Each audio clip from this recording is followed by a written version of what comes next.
जो ओबीसी के लोग हैं उन्होंने ही बेड़ा गर्क किया है। आज जो नेता हैं ओबीसी के लीडर हैं, मैंने मंच पे भी यही बात कही है कि ये इनका दोगला चरित्र हो रहा है। हमारी जो औलाद पैदा होगी, क्या वो 4th क्लास का कर्मचारी बनेगा? क्या वो सफाई वाला रहेगा? क्या खेत में मजदूरी करने वाला रहेगा? क्या लोहा कूटने वाला रहेगा? क्या लकड़ी कूटने वाला रहेगा? यही काम बच गया। अरे हमने भी तो कभी मौका दो ना। देखिए, शेखर यादव जैसे जो लोग हैं वो इस देश के अंदर एक दहशत फैलाने का काम करते हैं। उनका अपना पेट भर चुका है। उनकी खुद की औलादें आरएसएस और बीजेपी और घटक दलों के तलवे चाट चाट के वो पहुंच गए हैं। भाई, अगर आपने बोलना था, जुबान खोलनी थी, तो आप जाति के जनगणना पे बोलते ना। अरे इस दिल्ली यूनिवर्सिटियों के अंदर, कॉलेजों के अंदर है जो ओबीसी का कोटा नहीं भरा जाता, 70 से 80% खाली पड़ा, उसमें बोलते हैं। लेकिन उस पर जुबान नहीं खुलेगी।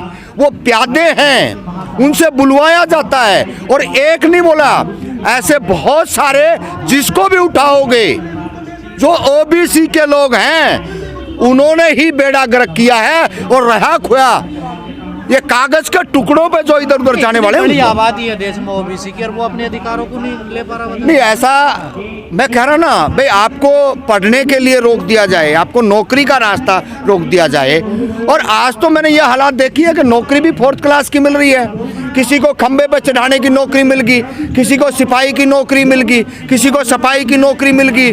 उस गाँव के अंदर अगर 4000 वोट है तो वो 4000 वोटों में तो आप मान लियो कि 3500 वोट सीधा सीधा बीजेपी को चला गया है या अन्य दलों को चला गया है। क्योंकि वो माइंड वॉश ऐसा करके है जैसे कि वो बच्चा आईपीएस या आईएएस बन के गया हो, कोई बहुत बड़ा कहा जाता ना ओबीसी तो मंडल की लड़ाई छोड़कर कमंडल की लड़ाई लड़ रहा। नहीं, ये आप कह सकते हो, ये हमारा दुर्भाग्य रहा है।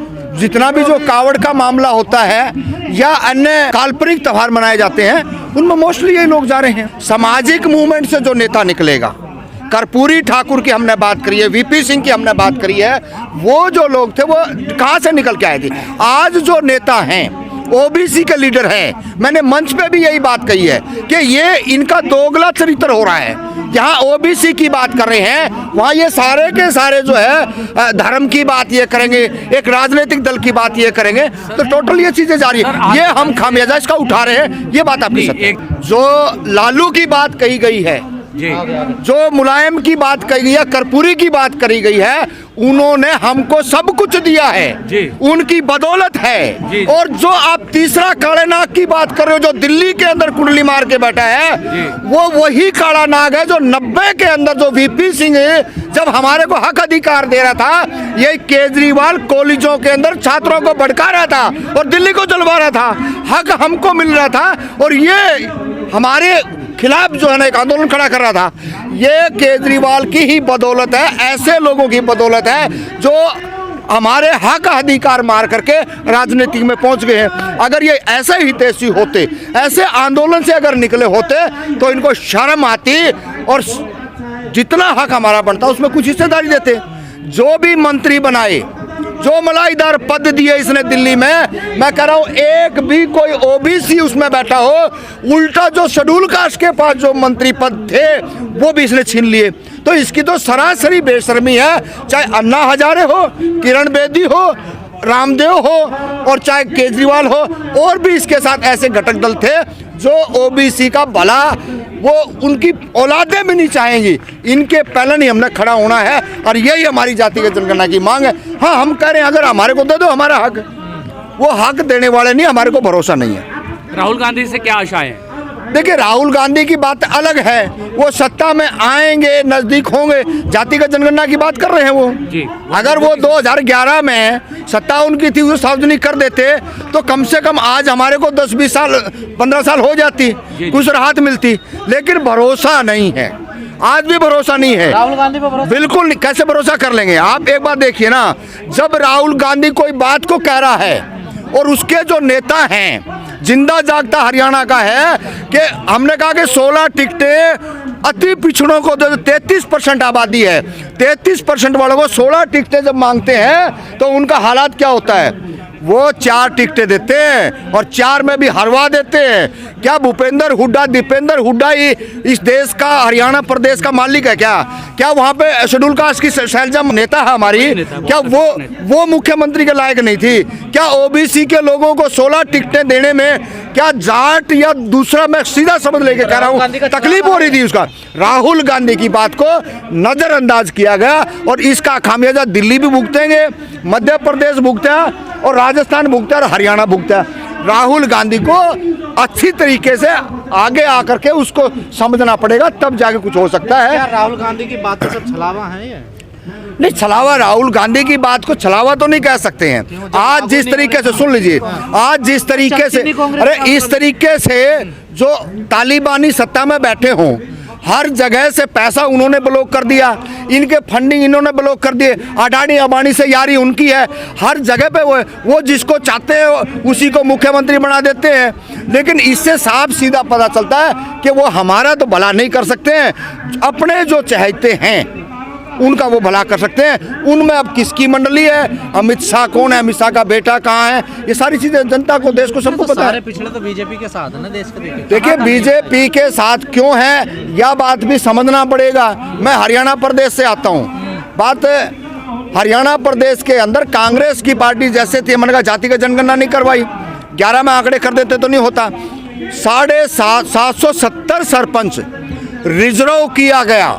देखिए बीजेपी कहाँ गेम खेल रही है और आप लोग कौन सी गहरी नींद में सोए पड़े हो। 750 सरपंच हरियाणा के अंदर बीजेपी ने रिजर्व कर दिया, ओबीसी अति पिछड़ा, BCB जो जिसको कहते हैं उसको रिजर्व कर दिया। और इधर वर्गीकरण लेके आकर के जो मूल बेस था वोट का, चाहे वो शेड्यूल कास्ट का वोट हो चाहे ओबीसी का वोट हो, दोनों वोटों को अपने पाले में झाड़ लिया।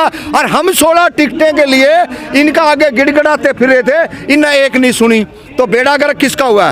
कांग्रेसियों का हुआ और दलों का हुआ। पिछड़ों और अति पिछड़ों की असली लड़ाई मतलब भाजपा लड़ रही है। भाजपा लड़ नहीं है, भाजपा सातिर है। उसको इस बात का पता है कि किस तरीके से किसको लेके अपने पास आकर है। यही लड़ाई, यही मांग हमारी थी। अगर कांग्रेस समझ लेती, कांग्रेसियों ने नहीं समझी ना, और दलों ने नहीं समझी, ये समझ रहे हैं। मेरा कहने का मतलब ये है कि इनका सातिरपना क्या है। हम चाह रहे हैं, सुनिए, देखिए मुख्यमंत्री तो बनाया, अति पिछड़ा को बनाए ना, हम तो कह रहे हैं उससे भी डाउन आइए आप।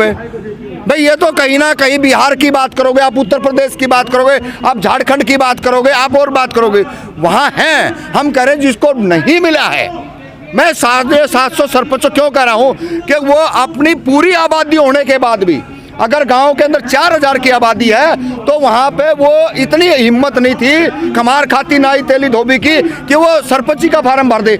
लेकिन अब की बारी जब इन्होंने 5-5 लोग लड़े हैं, और 5-5 लोग लड़े तो कितना कॉन्फिडेंस समाज में आता है, जिसका बाप लड़ा नहीं, दादा लड़ा नहीं, परदादा लड़ा नहीं, और पोता आज थोड़ी हिम्मत कर रहा है। बीजेपी तो सही रास्ते पर चल रही। समाज देखिए जातिगत जनगणना अगर ये करा दें तो इनको और फायदा हो जाएगा। लेकिन हमने बिल्कुल, अगर वो जातिगत जनगणना करवा देते, आंकड़े पार कर देते, बता देते कि इतनी आबादी इनकी है, इनको इतना हक मिलना चाहिए, चाहे वो किसी भी बेस में हो। भाई आज ये कर रहे हैं, जो मांग पहले थी ये हल्के में कर रहे हैं, लेकिन कम कर रहे हैं। हम ये नहीं करेंगे पूरा करें, लेकिन जो गेम खेलना कांग्रेस ने चाहिए था, देना कांग्रेस ने चाहिए था, वो कांग्रेस नहीं दे पाई है। जातिवाद फैल जाएगा ना, कहाँ जातिवाद फैल जाएगा? ये जातिवाद है। जब मेरी 4 पीढ़ी ने कोई कॉलेज का मुंह नहीं देखा है या +2 स्कूल का मुंह नहीं देखा है, जाके विधायक MP नहीं बना है, सरपंच नहीं बना है, अच्छा तुम माल मलाई खाते रहो तो जातिवाद नहीं है। हम अपने हक की बात करें तो जातिवाद है। तो ये इससे ज़्यादा बेशर्मी क्या हो सकती है? यही गली सड़ी गंदी मानसिकता के लोग कह सकते हैं कि भैया इससे जातिवाद फैल जाएगा। हाँ, जातिवाद की कोई बात हो तो बताओ भाई, किस व्यक्ति की जाति नहीं है? यहाँ पे हर व्यक्ति की तो जाति है। क्यों नहीं कराएंगे? जब आप जातिगत जनगणना कराओगे, इसी में तो सब कुछ छिपा हुआ है। आपके पास नौकरी कितनी है, जमीन कितनी है, शिक्षा कितनी है, रोजगार कितना है, तो सबको बांटोगे आप? क्यों नहीं बांटेंगे? जब मेरे को मिला नहीं है, आप करोड़पति हो रहे हो, आप जो ना अखबार आपके हैं, मीडिया आपकी है, आपके पास 500,000 किले ज़मीन है, मतलब आपके औलाद और खरीदेगी और आप खरीदोगे। हमारी जो औलाद पैदा होगी, क्या वो 4th क्लास का कर्मचारी बनेगा? क्या वो सफाई वाला रहेगा? क्या खेत में मजदूरी करने वाला रहेगा? क्या लोहा कूटने वाला रहेगा? क्या लकड़ी कूटने वाला रहेगा? यही काम बच गया। अरे हमने भी तो कभी मौका दो ना। इस देश के अंदर संविधान वो को कहते हैं अगर रोका लागू किसने है इनको? हमने तो कभी नहीं रोका। जो आगे बढ़ गए उन्होंने रोका है। पहली पार्लियामेंट में जो लोग गए उन्होंने रोका है। अगर वो लोग पहली पार्लियामेंट में भी अगर इस बात का ख्याल कर लेते कि भाई सबको मिला जुला के जिम्मेवारी दो, तो शायद आज इतनी अनदेखी नहीं होती। ये अनदेखी की गई है, जानबूझ के की गई है, आज भी धड़ल्ले से हो रही है। इस मंदिर मस्जिद का क्या काट है आप लोगों का? देखिए, मंदिर मस्जिद का काट एक ही है कि जो ओबीसी समाज के लोग हैं, जो शेड्यूल कास्ट के जो लोग हैं, वो एक किनारा हो जाएं। तो सीधा है कि वहाँ कुछ कोई जाएगा नहीं, तो वहाँ कुछ होगा नहीं, तो बाबा जी दो दिन नहीं रुक पाएगा। बड़ी संख्या में जा रहे हैं तो नुकसान कर रहे हैं ना। अगर कोई भी, मैं तो कर रहा हूँ, मैंने अपनी औलाद को नहीं भेजा, मेरे बाप ने नहीं भेजा हमारे को, तो हम कह रहे हैं जो जा रहे हैं उनकी हालात देख लियो। सुबह 6 बजे गाड़ी साफ करने के लिए जाते हैं, बर्तन साफ करने के लिए जाते हैं, और जब अगर मालिक तनख्वाह दे तो दे, अगर झूठा आरोप भी लगा दे कि बर्तन साफ करने वाली ने जो ना पैसे चुरा लिए, कोई बचाने वाला नहीं है। थाने में कुटाई होती है, महिला होनी, कोई बचाने वाला नहीं है। अगर कोई लड़का और ऐसी ठंड के अंदर ठंडे पानी के अंदर हाथ दे करके कौन साफ कराए? ये जो मंदिर जाने वाले लोग हैं, इनकी हालात तो बद से बदतर हो रही है। इनको छोड़ना चाहिए, अच्छा काम करें, टाइम पे जाएं। नहीं क्यों जाएं मंदिर? क्या जरा मंदिर में 6 बजे स्कूल जाने का टाइम होता है, कॉलेज जाने का समय होता है, आप वहाँ जाएं ना। कहा जा रहा मस्जिदों के नीचे मंदिर की खुदाई होनी चाहिए। देखिए, ये तो ये बीजेपी का, आरएसएस का एक प्रोपगंडा है, और ये चाहती यही है कि कहीं ना कहीं इन पे फूल बरसाए जाएं, कावड़ लेके आए तो, और कहीं ना कहीं इसको हिंदू मुस्लिम मंदिर मस्जिद में उलझाए रखें। 2 करोड़ की ये बात नहीं करेंगे, 15 लाख की ये बात नहीं करेंगे। इन्होंने जुमले फेंकने, जुमलों से आज अगर कोई तरह तराई है, वो इस मजदूर है, वो दलित है, वो ओबीसी है, और भी अगर कोई मेरा भाई है, तो इस बात को समझ ले कि कुछ ही लोग हैं जातियों में भी जो मलाई चाट रहे हैं, जो चाहे वो ब्राह्मण हो, बनिया हो, ठाकुर हो, अगर वो गरीब है तो उसने भी इसमें साथ आना चाहिए, शामिल होना चाहिए। पीड़ित वो भी है, हम दलित कहते हैं, दलित वो भी है। बेशक वो चुटियाधारी हो, जनेऊधारी हो, तिलकधारी हो, अगर उसका बेटा 10th 12th में अगर फेल हो गया तो अपने आप को छत्री ना समझे, वो भी शूद्र है, और वो भी जो है ना दलित है। दलित का मतलब है जो सताया गया हो, जो पीटा कूटा गया हो, जो संसाधनों से वंचित रखा, वो दलित है। अब अपने आप में अगर कोई माने तो मानते रहो। देखिए, लंबे समय से ओबीसी महासभा नहीं है, जितने भी ओबीसी के लोग हैं, और मैं कहूँगा ओबीसी के लोग भी नहीं हैं, जो भारत के अंदर जो न्यायप्रिय लोग हैं, जिसमें हम हमारे एससी के बात कर लें, चाहे एसटी की हम बात कर लें, चाहे माइनॉरिटी की बात कर लें, ओबीसी समाज भी, सबका एक ही है कि लंबे समय से जब इनको राजनीतिक में हक नहीं मिले, शिक्षा में इनको हक नहीं मिल पाए, और नौकरियों के अंदर जितना बैकलॉग जो ओबीसी का पड़ा है, तो एक ही है कि मानना इनका कि किसी भी तरीके से आप जाति का जनगणना कराएं। और जो जाति के जनगणना का आज का मुद्दा नहीं है, ये बहुत लंबे समय से लोगों की डिमांड रही है। और 90 के दौर में जब वीपी सिंह प्रधानमंत्री थे, तो उन्होंने इस पे संज्ञान भी लिया, और जो कांग्रेस बीजेपी लगातार इस देश के अंदर लारे लप्पे देती हुई आ रही थी, तो उन्होंने वो जो काला नाग था वो पिटारा खोला, और उन्होंने कहा जो कुछ भी होगा वो देखा जाएगा, लेकिन जो मूल पीछे रहे हैं उन नागरिक को हक अधिकार देंगे। और दिया, जिसका सीधा सीधा आज हमारे बच्चों को शिक्षा में, मैं कहूँ कि हमारी पहली जनरेशन वो होगी जो दिल्ली यूनिवर्सिटियों के अंदर जो आई है, अब वो आगे पढ़ लिख करके नौकरियों में कहीं ना कहीं जाएंगे। तो नौकरियों के अंदर भी क्या है कि बहुत सारा बैकलॉग पड़ा है। जब भी भर्ती आती, नो स्टेबल कह करके ने जो बड़े बड़े पद हैं सब निकाल दिया जा रहा है। इन मुद्दों पे चुनाव तो नहीं हो रहे ना, जिन मुद्दों की आप लोग बात कर रहे हैं। हाँ, नहीं, ये ठीक है आपकी बात, चुनाव नहीं होते, चुनाव में कहीं ना कहीं बहुत सारी अनदेखी की जाती है, लेकिन उसका खामियाजा समाज को भुगतना पड़ रहा। हमने कहा ना, मैं 40 साल से लगातार इस मामले को हम बैनर से, पोस्टर से, दीवारों से और नारों से हमने कहीं भी अपने आप को दूर नहीं देखा है, उन्हीं के बीच खड़े रहे। लेकिन ये लग रहा है कि लास्ट टाइम पे हम जैसे 50-55 की उम्र में आए हैं, तो आज उम्मीद है, आशा है कि वो राजनीतिक हक के लिए जो लड़ाई थी और जो हिस्सेदारी की लड़ाई है नौकरियों के लिए, वो जातिगत अगर जनगणना हो जाती है तो इस देश का तमाम व्यक्ति को हक अधिकार तो मिलेगा। वो जातिगत सारे नेता, सारी पार्टियां, कोर्ट तलक यहाँ तक भी सब तो मंदिरों के, मस्जिदों के नीचे मंदिर ढूंढने पे लगे पड़े हैं। कोई हिंदू मुस्लिम कर रहा, सब यही तो हो रहा है। नहीं, देखिए जो आप बात करें ना, हिंदू मुस्लिम हो रहा है, उसमें भारी भीड़ जारी है, ना स्कूलों की तरफ है ना कॉलेजों की तरफ है, तो उसका खामियाजा हम भुगत रहे हैं। क्या खामियाजा? ये खामियाजा नहीं क्या, आप आज जिसकी जो अल्पसंख्यक व्यक्ति है, जो बाहर से आए हुए, अभी मैं उनको कहूँ तो कोई गलत बात नहीं होगी, जो यहाँ नज़दीक, जब बांग्लादेश की बात करें, पाकिस्तान की बात करें या दाएं बाएं और देशों में से जो लोग आए थे, आज वो पार्लियामेंट में पहुँच गए हैं। और जो यहाँ के मूल निवासी हैं, जो यहाँ पैदाइशी थे, आज तक उनके पास पूरी कोई व्यवस्था नहीं है।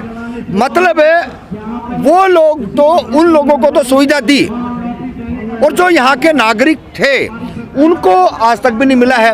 जिंदा जागता उदाहरण है ये। पर कहा जाता पिछड़े जागरूक नहीं है, उन चीज़ों को समझ नहीं पा रहे। क्यों जागरूक नहीं है? जागरूक कैसे हो जाएंगे जब आप किसी को अच्छा हलवा दिखा करके और उसको कुछ और परोस देंगे। तो देखिए यही चीज़ हो रही है। ओबीसी को सपने दिखाए जाते हैं कि हम आपका भला करेंगे, लेकिन भला करने वाला अगर इस देश के अंदर कोई हुआ तो सही मायने में हमारे लिए तो वीपी सिंह था, बाबा साहब अम्बेडकर थे, जो कर्पूरी ठाकुर जी थे, जो लगातार इनकी बात करी है। लेकिन इसके और संघर्ष करने की जरूरत थी।